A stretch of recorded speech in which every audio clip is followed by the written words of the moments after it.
eu queria te pedir, assim, que tu contasse para nós como é que é a jornada para chegar lá, assim, como é que é a preparação, inclusive do aspecto financeiro, que eu acho que é uma das coisas que mais o pessoal pergunta, né? Eu sei que existem diversos tipos de planejamentos, né? Existe aqueles confortos extremos que tem lá, mas eu queria que tu contasse, porque eu vejo que isso é um desejo de muitas pessoas, né?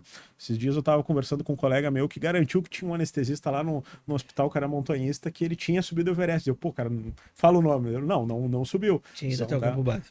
Eu não sei, não, acho que não. Mas assim, é muito pouca gente, né? Mas é um projeto assim de que tem muita gente que tem e acaba trancando, né, nas motivações, mas na questão financeira também. Então eu queria se tu poderia fazer um apanhado geral para nós explicando isso, né? Qual é qual é o aparato, né, que a gente necessita? Não precisa dizer valores assim, mas existem tipos de abordagens financeiras, tipos de recursos diferentes para estar lá, né? Na verdade, sim. É que o planejamento acaba indo além do Everest. Porque então, tem todas as montanhas prévias para serem feitas. Não é um esporte barato, via de regra não. Para nós brasileiros, toda alta montanha que a gente for fazer envolve uma viagem internacional. Só conta para nós o pré-requisito, né? Uma vez eu li, não sei se é a regra hoje, tinha que ter para o Nepal um pré-requisito de 7.500 antes de subir o Everest. Pelo que eu sei 6 mil. isso, eu tinha lido 7.500. Era 6 mil? Tá. 6 mil. Tá. Então, isso não existe mais, esse pré-requisito, ou é mais das empresas que vão te levar para te conhecer, para ver se tu é capaz? Não, hoje tem um pré-requisito de ter escalado uma montanha de 6 Para o mil Nepal. metros para o Nepal, Para o Nepal, tá. mas ele é declaratório. Isso que eu queria saber. Isso, ele é declaratório. Então, muita gente diz que sim, diz que fez. Entendi. Daí, todos os outros pré-requisitos vêm dos guias e das empresas. Então, por exemplo, eu acredito nisso. Acredito numa jornada de ganho de independência, ganho de experiência, para te chegar lá e ter uma vivência melhor. Assim como tem empresas que tu vai ligar para eles hoje, se tu quiser entrar no avião amanhã, rola. Cara, então tem gente que chega lá sem saber fazer nada. Assim como eu vi e pessoas voltando praticamente carregadas. Se tu perguntar o que elas lembram do cume, elas não lembram. Elas sequer lembram que elas chegaram. Elas sabem que chegaram porque alguém tirou uma foto delas lá em cima. Então eu não acredito nesse tipo de montanhismo. Então eu compartilho da ideia dos 4 a 5 passos, vai, para chegar, que seria um ganho de experiência mínimo para te ter uma boa jornada. Se tu te sair bem em todos eles, tá pronto. Se não tu vai acrescentando montanhas, porque basicamente ganhar experiência é isso, é fazer montanhas, estar nas montanhas. Então, uma jornada mínima aí de saber escalar em rocha, fazer um curso de escalada em gelo, então saber te movimentar no ambiente gelado, no ambiente de gelo, no caso nos glaciares, depois ganhar experiência de montanha, então estar em altitude cada vez mais alto, então fazer pelo menos no filme do Everest, pessoal, pelo menos uma montanha com mais de 6.500, que seria tem o Aconcagua. Tem uma cena que eu lembro nesse filme, que é acho que é de 2015, que mostra uma das equipes aprendendo a usar o crampon lá no acampamento base. E né? essa cena acontece. Acontece de verdade. Acontece. Essa cena acontece. Eu vi, e não só o crampon. Agora tu tá dizendo isso? Agora, Atualmente? em 2019, pessoal... no Manaslu, eu vi, e não é que aprendendo, o cara não queria aprender. E alguém botando pra ele. Alguém botando pra ele. Ele só tirando foto. Então, ia botando a cadeirinha, cara, que é um troço muito mais simples de usar do que o crampon, por exemplo. Então, isso acontece. Então, mas é isso, cara. Estar com esta pessoa na montanha se torna muito mais perigoso e arriscado. Sim. Porque, cara, esse cara, se quem tá com ele acontecer alguma coisa, esse cara tá ferrado.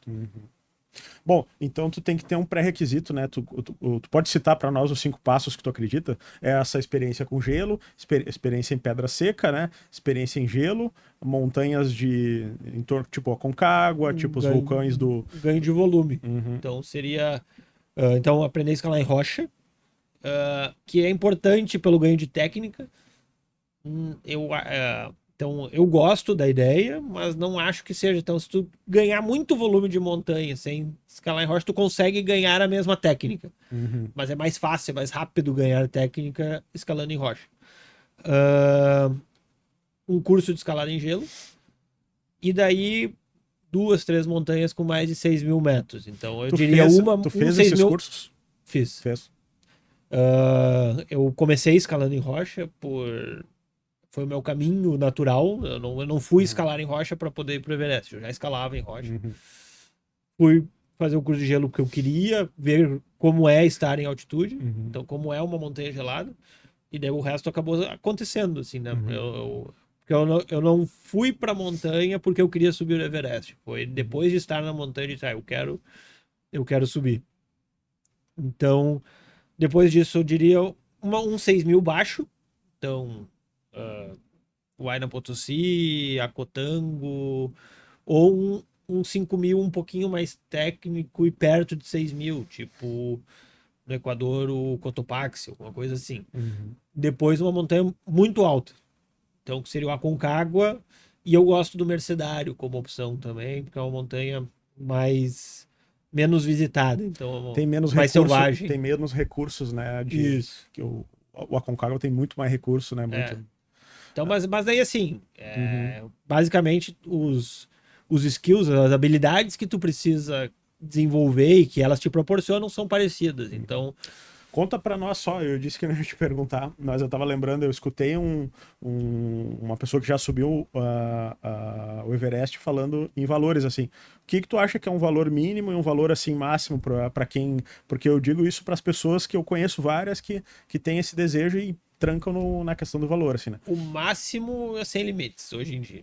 Tem luxos 1.000. Então, se tu quiser gastar $200.000, tu consegue. Então,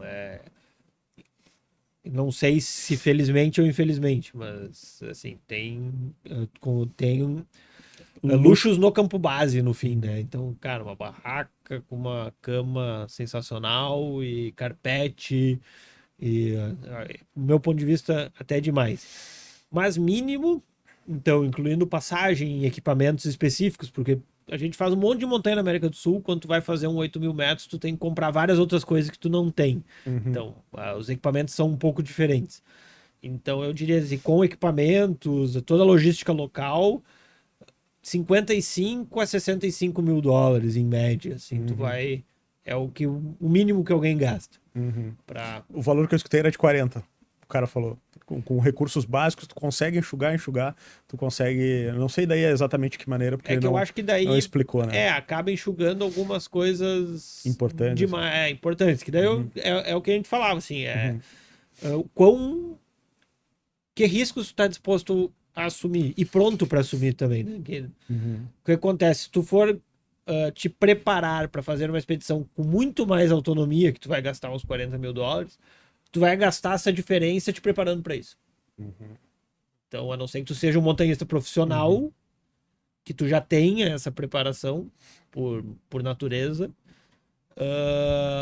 tu vai acabar gastando isso para te preparar. Então, fica uma balança que não fica mais Uhum. ou menos ali, porque daí tu tem que pôr nessa conta essa preparação também. Que também Então, não é fácil e é demorada, né? também isso leva tempo.